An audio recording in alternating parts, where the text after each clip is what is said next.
Yo, what is going on today, YouTube? Hope you guys are doing fantastic. Today's video is on builds I'm excited to try, or combinations of items and gods that I'm excited to try for patch 11.7.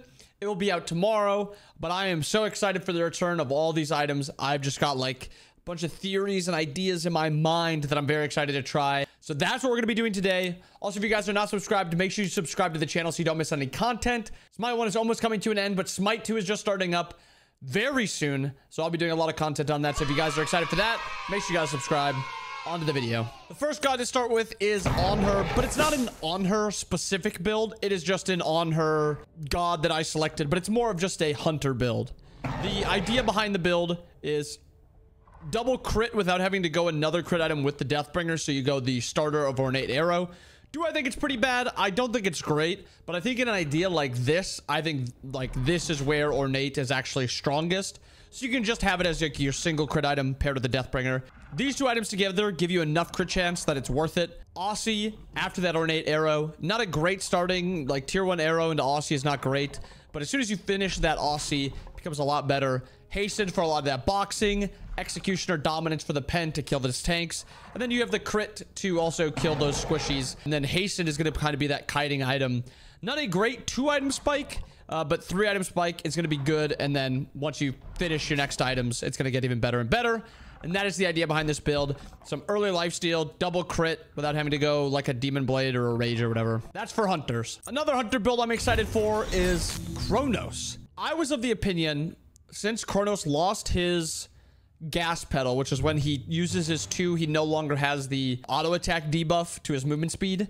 I was of the opinion that that killed this character more than any other gas pedal or hasten change. Like, Frey didn't really need hastened because hastened ring was good enough. Hastened ring doesn't work with Kronos all that well because he kind of wants to like go in, back out, go in, back out. And when it has a cooldown, he can go in, but then he backs out and he kind of has to stay out because he doesn't have that same, you know, dive capabilities. And I think Hastened kind of fixes this. And I also think Hakate helps a lot. But the idea behind this build is just a whole lot of movement speed on Kronos, a good amount of lifesteal, and then just over time, you'll just start shredding people with the damage. And you're also going to be very hard to dive from the movement speed from Gemma Focus, the Hastened movement speed, auto attack debuff being gone, and then the lifesteal should just kind of cap you out. And it should feel good that you can actually get your ultimate off because of how much spacing potential you have with Hastened. This will make Kronos feel better than I think he's ever felt since they removed that gas pedal. On to a very OP character, Kenbo.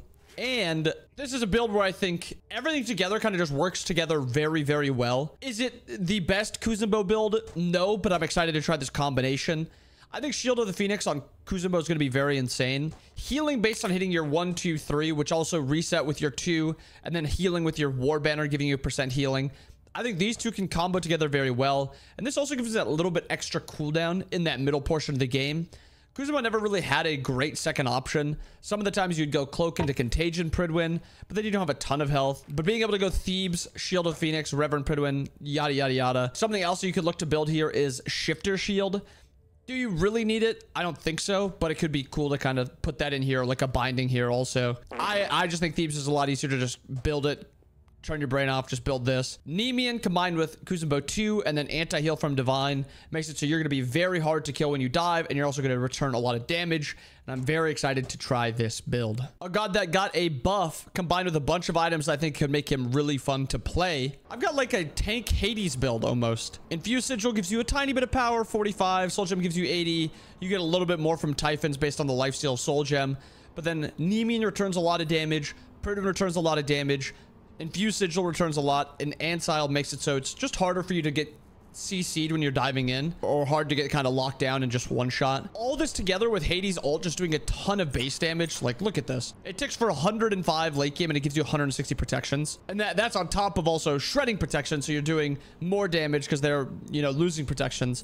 I don't think Hades really needs to build that much damage. And then with your cooldown on your ult being down to 70 seconds, with just 30% cooldown here and then 40% if you take that augment, your ult is going to be on a 50-second cooldown. You can almost use it like it's a bead. So you don't even have to go beads. You can go blink thorns. You can go blink TP. You can go thorns TP. And I think it just opens up Hades' ability to not build full damage and kind of be that battle mage he was meant to be. Next up, another one I'm really, really excited for, Mercury. And it's because of one reason and one reason only, and that's just the ability to build Fail Not. Gives you that 20% cooldown reduction, allows you to just ult down lanes more to try to snowball a little bit more. Combo that with the Rage to kind of stack them both together. Rage, you're trying to get a bunch of early kills. Fail Not allows you to have a lot of cooldown to just look for a lot of early plays. And then Deathbringer Serrated Bloodforge kind of just rounds out the build to just do a ton of damage. Fail Not's nice because it also gives you that extra 10% pen.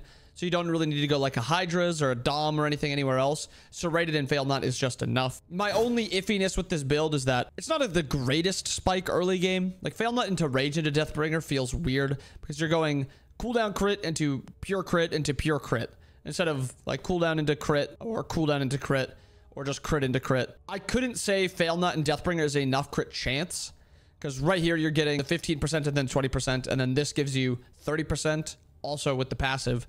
So it was just a little weird where if you weren't ulting, your crit chance is only like 50%, which doesn't feel great. So I decided to kind of build just all 3 crit, guarantee crits every time you go in, and then have a lot of trade potential with Serrated and Bloodforge, and then Protector just kind of rounds it out really well. But this is a build I'm very excited to try. Warriors running the jungle is the next thing.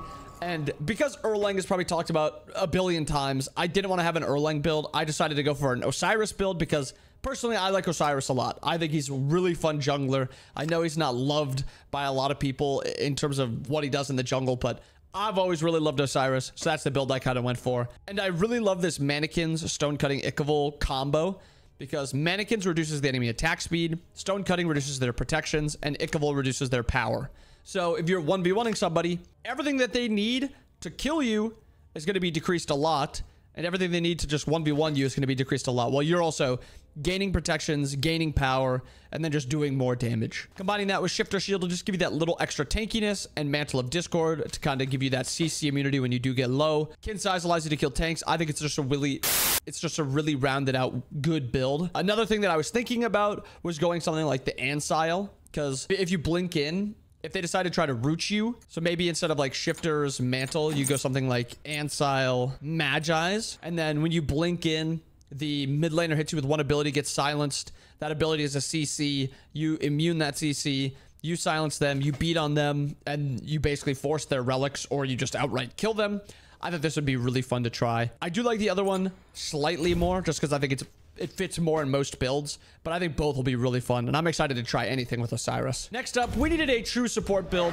Did we have the Kuzubo build? Yes, but this is a true very good support build. Spartan Flag into Cannoneers. I think Cannoneers is just absolutely insanely busted now. I think it should be bought nearly every single game. Could you even build in that Kuzubo build? Absolutely. You just kind of have to make a little bit use of the passive to make it worth it, but it's just so cheap with such good stats. 30 protections of each, 250 health, and 20 HP 5, while also having lane push most of the time. Combining that with Shifter Shield, which I think is just an insanely good item. You get 20 HP 5 here, 20 HP 5 here, on top of Xing Chen's HP 5, which means you're just capped out at all the time.